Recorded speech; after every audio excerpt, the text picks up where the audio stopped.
Hello friends, સ્વાગત છે તમારું નીતાબેન્સ કુકિંગમાં। આજે હું તમારી સાથે શેર કરવાની છું ઘરેલું ટિપ્સ, જે ખૂબ જ મહત્વની અને રોજિંદા ઘરકામમાં ખૂબ જ ઉપયોગમાં આવે તેવી છે। તો ટિપ્સ જોતા પહેલા મારી એક રિક્વેસ્ટ છે કે જો તમને મારી ટિપ્સ સારી લાગે તો લાઈક અને શેર કરજો, અને આવી જ નવી નવી ટિપ્સના નોટિફિકેશન મળતા રહે તે માટે મારી ચેનલને સબસ્ક્રાઈબ કરજો। તો ચાલો જોઈએ।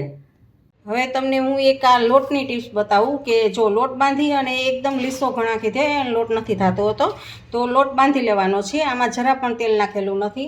તો લોટ બાંધી અને ઉપરથી કોરો લોટ, આમ બધી બાજુ તમારે કોરો લોટ બાંધી લીધા પછી કોરો લોટ લગાડી લેવાનો છે આવી રીતે આમ।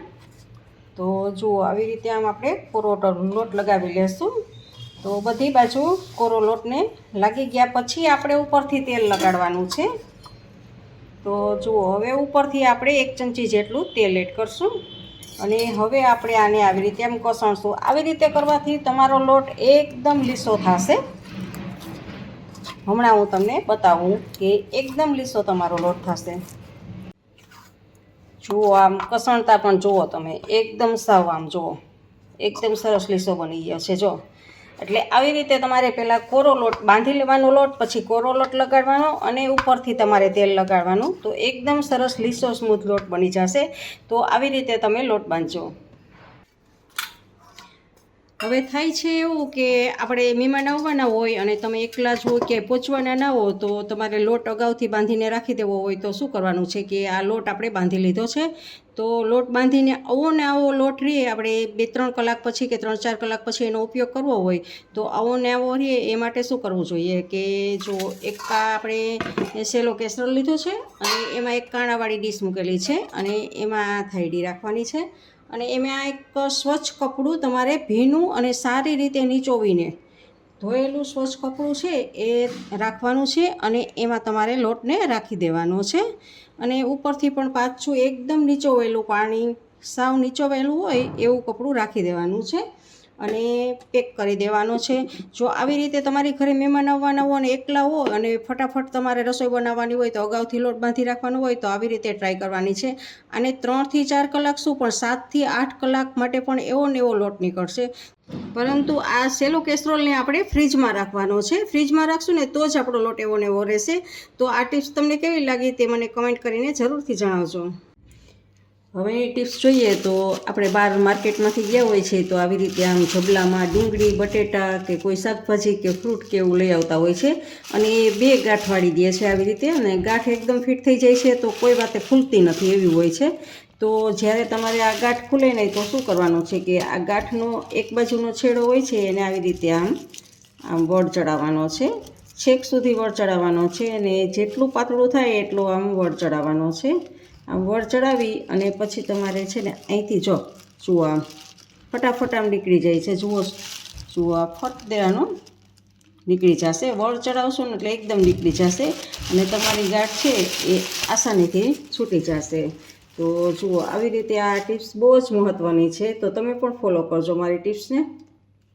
હવે આપણે ગોરો કે માટલું રાખવાની જેનું સ્ટેન્ડ આપણે બજારમાંથી લઈ આવતા હોઈએ છીએ, આવી રીતે સ્ટેન્ડ આવતું હોય છે, અને આમાં પાણી તો રોજે માટલામાંથી પાણી નીતરી અને આમાં ભરાઈ જાય છે, અને આ માટલું આખું ભરાઈ જાય છે ને અહીંથી બહાર નીકળે છે પાણી, અને આપણું પ્લેટફોર્મ ઉપર જે માટલું રાખેલું હોય છે તો એ પણ ભીનું ભીનું રહે છે, છલકાય છે ત્યારે પાછો આપણે ગોળો ભરીએ બીજે દિવસે ત્યારે આમાંથી બધું કાઢીએ છીએ। તો એ આમાં ભયડું ના રહે માટલું, તો એ માટે શું કરવું તો એ જોઈએ છે। જો મેં અગાઉથી કરી જ લીધું છે, આ સ્ટેન્ડ લીધું છે ને સ્ટેન્ડમાં જુઓ આ હોલ પાડી લીધો છે, એટલે આવી રીતે અહીંયા હોલ પાડવાનો છે તમારે। જુઓ અહીંયા છે ને આ પાઇપ હોય ને એ પાઇપના માપનો અહીંયા આવી રીતે આમ પહેલાં એકવાર માર્કરથી કે બોલપેનથી દોરી લેવાનો પાઇપ રાખી, અને ચાકુ ગરમ કરી અને ચાકુની અણીથી આવી રીતે આમ હોલ પાડી લેવાનો છે। પછી આ પાઇપ છે એને ત્યાં બેસાડવાનો પાઇપને, અને બધી બાજુ જ્યાં ખાલી રહે ત્યાં એમસીલ આવતી હોય છે ને એ એમસીલને આમ લગાડી દેવાની છે, એટલે એકદમ ટાઈટ સિમેન્ટ જેવું થઈ જશે। અને અંદરથી પણ જુઓ એમસીલ મારી દીધી છે, એટલે હવે આમાં પાણી ભર્યું ન રહે, જે માટલામાંથી પાણી નીકળતું હશે ને એ પાણી બધું આ પાઇપ વાટે બહાર નીકળી જશે. એટલે હવે આમાં પાણી ના ભર્યું રહે તો ગમે ત્યારે તમે માર્કેટમાંથી સ્ટેન્ડ લઈ આવો તો તમારે જો આમાં પાણી ભર્યું રહે ના ગમતું હોય તો આવી રીતે તમારે હાથે જ આવી રીતે બહાર એક પાઇપ લગાડી દેવાનો છે. તો મેં જો અમારી જાતે જ આવી રીતે કરેલું છે. તો તમને આ ટિપ્સ કેવી લાગી તે કમેન્ટ કરજો. હવે તમને એક ખૂબ જ મહત્ત્વની ટિપ્સ આપું છું કે ઘી જ્યારે ઘણી સ્ત્રીઓ એમ કહેતી હોય છે કે અમે ઘી ગરમ કરીએ તો એ ઘી લીસું થાય છે, દાણેદાર નથી થતું. તો લીસું ના થાય અને તમારે દાણેદાર ઘી કરવું હોય તો જ્યારે ઘી ગરમ કરતા હો ત્યારે તમે આ સ્ટેપ ઉપર તમારે ઘી ગરમ થતું હોય ને ત્યારે તમારે એમાં 2 ચમચી જેટલું તમારે પાણી એડ કરી દેવાનું છે. 2 ચમચી ભરીને તો આવી રીતે 2 ચમચી ભરીને પાણી એડ કરશો ને તો તમારું ઘી એકદમ દાણેદાર થશે. અને હવે જ્યાં સુધી આ પાણી બળે ને ત્યાં સુધી તમારે ઘી ગરમ કરવાનું છે. પાણીનો ભાગ બધો જ બળી જવો જોઈએ તો તમારું ઘી એકદમ મસ્ત દાણેદાર બનશે. ફ્રેન્ડ્સ, તમને મારી આ ટિપ્સ કેવી લાગી તે કમેન્ટ કરજો અને જો સારી લાગી હોય તો લાઈક કરીને તમારા ફેમિલી મેમ્બર્સ અને ગ્રુપમાં શેર કરજો અને મારી ચેનલને સબસ્ક્રાઈબ કરવાનું ભૂલતા નહીં. આવજો, બાય. ફરી મળીએ નવી ટિપ્સ સાથે.